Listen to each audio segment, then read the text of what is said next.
At the United Nations Security Council meeting Thursday, Russia denied any links to the suspects in the nerve agent poisoning cases in Britain. Haley said this was a typical response from the Kremlin. The Russian denials have followed a familiar script. From Crimea to MH17 to the Donbass to the killing of Litvinenko.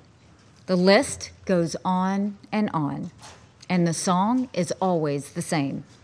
Russia is somehow never behind these incidents, but no one's buying it. Meanwhile, in Washington, former U.S. Ambassador to Russia, Michael McFaul, told the Senate panel that the sanctions have caused serious damage to the Russian economy, but have not deterred Putin from his course. They have not yet compelled Putin to leave Syria or to leave Ukraine. That is true. Or to stop his propaganda efforts against us. In Britain, Security Minister Ben Wallace echoed McFaul's opinion. They seem by their response today to show they have no intention of changing track. During a recent meeting with his Finnish counterpart, Putin called U.S. sanctions counterproductive and senseless. We hope that our American partners will eventually realize the uselessness of this kind of politics, and we will start constructive cooperation. But many U.S. and European politicians disagree. Sanctions sometimes, and most certainly in this case, are the right moral punishment to take in response to egregious illegal activity,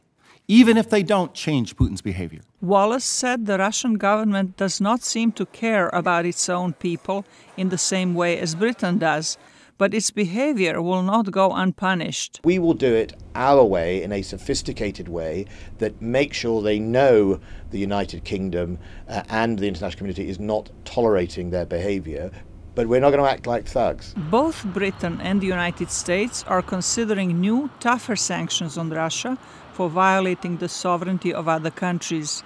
Zlatica, Hoke, VOA News, Washington.